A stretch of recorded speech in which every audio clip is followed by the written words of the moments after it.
Aminah binti Ramlan Mahidin. Nombor matrik saya 296147. Pengurusan ekonomi merujuk kepada proses perancangan, pelaksanaan dan pemantauan sumber daya ekonomi dalam sesuatu kawasan atau negara. Tujuannya ialah untuk mencapai pertumbuhan ekonomi yang mampun, kestabilan harga dan kesejahteraan masyarakat. Ini melibatkan pengambilan keputusan berhubung dengan penggunaan sumber daya seperti tanah, buruh dan modal untuk memaksimumkan hasil punca yang mempengaruhi pengurusan ekonomi. Yang pertama ialah dasar ekonomi. Dasar ekonomi ialah keberkesanan pengurusan ekonomi dipengaruhi oleh dasar-dasar yang diperkenalkan oleh kerajaan termasuk dasar fizikal dan sumber daya. Pengurusan sumber daya ialah cara sumber daya seperti tanah, buruh dan modal dikelola akan mempengaruhi hasil ekonomi. Penggunaan yang cekap dan mampan penting. Nama saya Nur Izzah Sazwani binti Wan Jeffrey, nombor matrik 296377. Punca yang ketiga ialah inovasi dan teknologi. Pembangunan ekonomi seringkali berkait rapat dengan inovasi dan pengguna teknologi yang canggih. Yang keempat, ketidakstabilan politik. Ketidakstabilan politik memainkan peranan penting dalam pengurusan ekonomi. Ketidakstabilan politik boleh mencetuskan ketidakpastian dan menjejaskan kepercayaan pelabur. Ialah faktor luaran. Perubahan dalam pasaran antarabangsa, keadaan pertukaran mata wang dan faktor-faktor global dapat mempengaruhi pengurusan ekonomi sesuatu negara. Noliana Nadira binti Muhammad Nasrul Nizar, nombor matrik 296326. Punca-punca pengurusan ekonomi yang keenam ialah pendidikan dan tenaga kerja. Pengurusan ekonomi dipengaruhi oleh tahap pendidikan tenaga kerja dan kebolehan masyarakat dalam menghadapi cabaran ekonomi. Yang ketujuh, ketidakseimbangan perdagangan. Ketidakseimbangan dalam ekor perdagangan seperti defisit atau surplus boleh memberi kesan kepada ekonomi. Ialah kemiskinan dan kesenjangan sosial. Masalah kemiskinan dan ketidakserataan sosial boleh menyebabkan ketidakstabilan ekonomi dalam jangka panjang.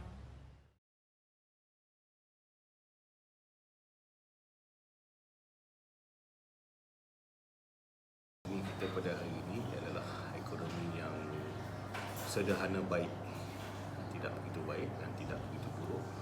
Dan di kata statistik mana kalau kita tengok apa nama dari segi perspektif ekonomi ini, kerana negara kita Malaysia ini negara sumber. Negara sumber ni maknanya dari segi ekonominya pelbagai. Dari sudut pengurusan ekonomi seperti mana yang diajukan soalan tadi itu, dia lebih menjurus kepada bagaimana kerajaan mengurus keperluan-keperluan yang menjadi keperluan-keperluan utama rakyat.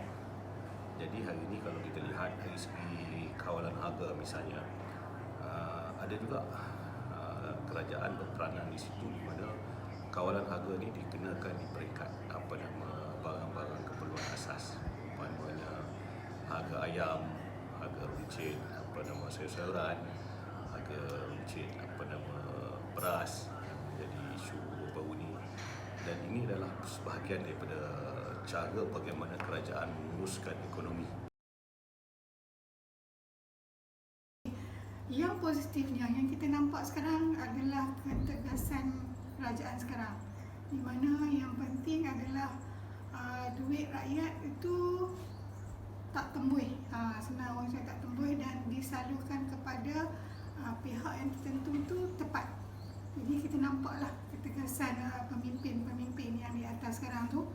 Jadi kita harap ianya akan semakin baik, dan yang akan dapat dinikmati oleh rakyat tu memanglah dia akan mengambil masa yang agak lama lah untuk pulih kepada ekonomi, tapi yang kata lebih mampan, lebih berdaya saing. Tapi insyaAllah saya percaya bahawa ekonomi kita akan pulih dalam masa mungkin 2 atau 3 tahun akan datang, insyaAllah. Yang terbaik nak stabilkan satu ekonomi atau satu negara, dia perlukan satu pengurusan yang betul menang-menang.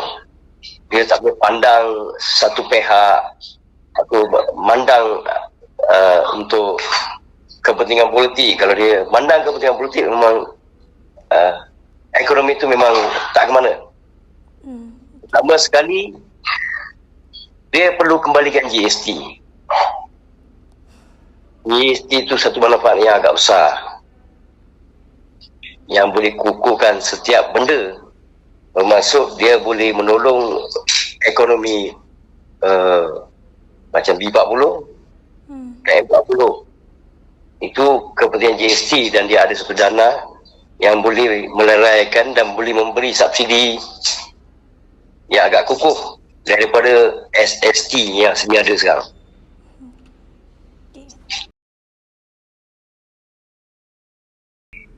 Peluang pekerjaan yang diwujudkan tu banyak.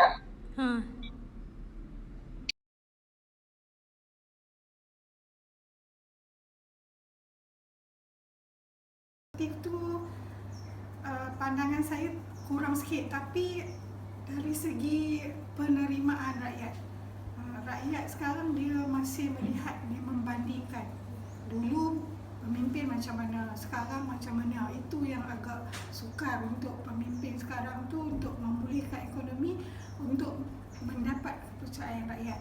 Itu yang negatif sikit. Dan sekarang tu dia panggil netizen tu lebih banyak bercakap. Jadi pengurusan ekonomi juga kadang-kadang ada juga orang kata terkesan dengan pandangan-pandangan yang negatif daripada netizen.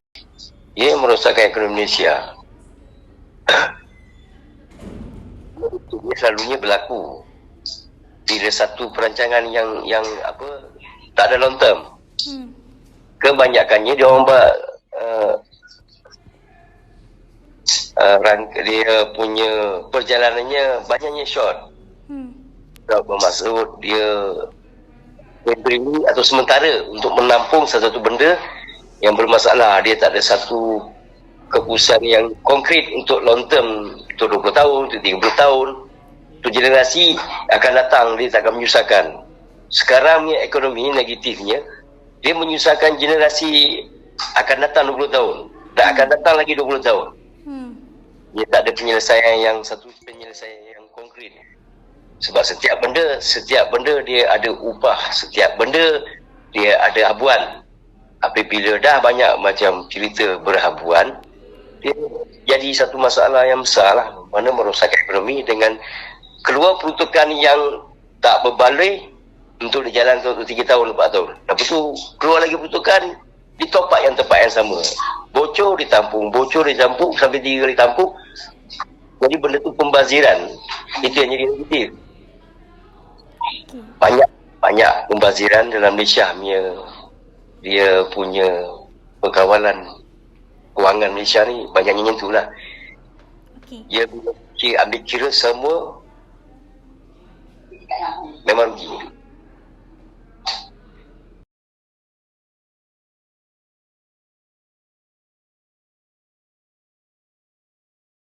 Alhamdulillah, berpuas hati setakat yang kita nampak ni. Tapi baru orang kata 100 hari atau setahun. Tapi kalau jalan yang betul yang ditunjukkan oleh pemimpin sekarang dalam pengurusan ekonomi, saya nampak, saya berkeyakinanlah perkara-perkara yang baik itu akan ada, terpulang kepada rakyat. Bagaimana kita menerima semua rancangan-rancangan pengurusan ekonomi itu. Dan juga rakyat ini kena terbuka, sebab ekonomi kita ni juga bergantung kepada ekonomi dunia. Jangan kita kata kalau dulu gini-gini, kenapa gini-gini, sebab dia juga bergantung kepada ekonomi dunia. Jadi rakyat, pemimpin kena faham betul-betul macam mana nak membangunkan negara dengan pengurusan ekonomi yang baik. Was-was lah. Was-was tu dah tentu pasti. Sebab belum ada satu kestabilan politik yang kukuh. Masih ada percakaran, masing-masing nak menang, nak memerintah, nak memajukan Malaysia, tapi tak nampak. Impak dia tu slow. Sebab sabotasnya agak ketara. Jadi benda tak jalan. Untuk ekonomi tu tak nampak berjalan dengan lancar. Dia banyak berjalan untuk antara musuh-musuh saja dia orang bergaduh sama sendiri. Jadi ekonomi tu boleh katakan ada terabai jugalah. Tapi dalam portal dia orang cakap memang kukuh. Dia kena tengok tempat berniaga, tempat apa masih merundum lagi. Dia tak stabil, tak pancur macam dulu lagi.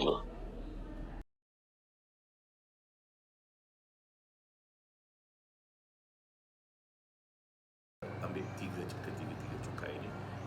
Kalau kita lihat dari segi pencukaian, yang paling tinggi adalah pencukaian dari segi cukai korporat, cukai syarikat-syarikat besar yang mana yang mendapat projek-projek kerajaan dan projek-projek swasta.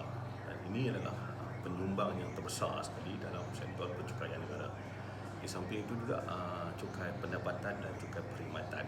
Cukai pendapatan dan cukai perkhidmatan ini dia lebih diuruskan secara tersusun oleh kerajaan melalui lembaga hasil dalam negeri. Cukai pendapatan bagi golongan-golongan yang bekerja di bawah sektor kerajaan ini adalah penyumbang kepada cukai pendapatan negara. Begitu juga cukai di sektor perkhidmatan, servis yang dikenakan oleh pihak kerajaan. Satu agensi LDHN yang ditanggungjawabkan untuk kolek satu Malaysia ambil cukai, bila dia tumpu pada kebanyakannya dia memang atas daripada M40 pun masih ada yang kena. Tengok daripada pendapatan yang sampai ke atas pun banyak. Tapi pengurusan tu, kemasukan cukai tu agak tinggi. Dia boleh kolek sampai 180 bilion sekali cukai. Itu cukai saja, cukai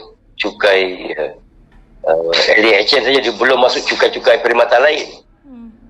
Tapi bila pembayar cukai yang sepatutnya bayar dengan setimpal dengan pendapatan tu, kebanyakannya tak pernah jujur pun dia punya kira-kira. Jadi kalau semuanya jujur, dia bagi manfaat lah kepada yang bermati 20. Sebab dia orang pembayar cukai yang berjuta dan penggunaannya berjuta, dan kehidupan ni mewah tak macam kita, rakyat biasa. Kalau dia orang bayar dengan sempurna, jadi benda tu, manfaat tu ukurkan kerajaan untuk akan datang bermakna untuk rakyat tu dipatah balik cukainya. Itu je lah cara yang terbaik. Ya. Sebab kalau tak ada cukai, separuh daripada kos yang perlu ditampung kerajaan tu susah untuk di top up.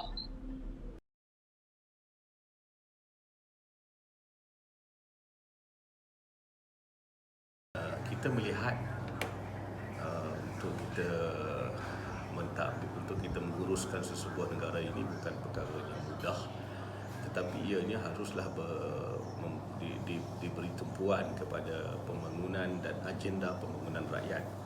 Agenda pembangunan rakyat ini harus kita beri tumpuan dan teruskan, di mana taraf kehidupan rakyat ini perlu diberi tumpuan dari segi sudut bagaimana kita nak memastikan bahawa golongan-golongan yang rendah, umpamanya golongan-golongan P40 ini dapat keluar daripada kepompong kemiskinan dan dapat bersaing dalam sektor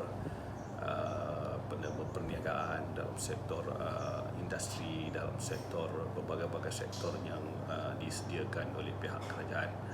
Dan kepentingan untuk kita memastikan setiap rakyat Malaysia ini mendapat pendidikan yang secukupnya, itu juga menjadi satu agenda utamanya. Kita tengok pemimpin sekarang, kalau saya kata kena ilmu ekonomi dan persahabatan dengan kuasa besar ekonomi itu kena ada. Kita tak boleh sebagai pemimpin pengurusan ekonomi sesebuah negara tu kita rasa besar, kita boleh menguruskan negara kita dengan cara kita. Kita kena tengok juga negara-negara yang kuat ekonominya seperti China, kita kena berkawan dengan mereka, kita kena ambil pelajaran daripada mereka, dan kita kena turunkan ilmu ni kepada pemimpin-pemimpin kecil di bawah. Dan juga kita kena memahamkan rakyat. Memahamkan rakyat ni bukan perkara mudah. Dia kena mengambil masa dan kena ada contoh dan kena ada orang cakap apa yang kita buat tu, apa yang kita cakap, kita buat dan kita buktikan. Jadikan dilantik sama ada Perdana Menteri ataupun pengurusan satu kilang. Kalau manajemennya dia tendus dan tak memihak pada mana-mana pihak, dia kepentingan politik, kepentingan bisnes tu utamaan.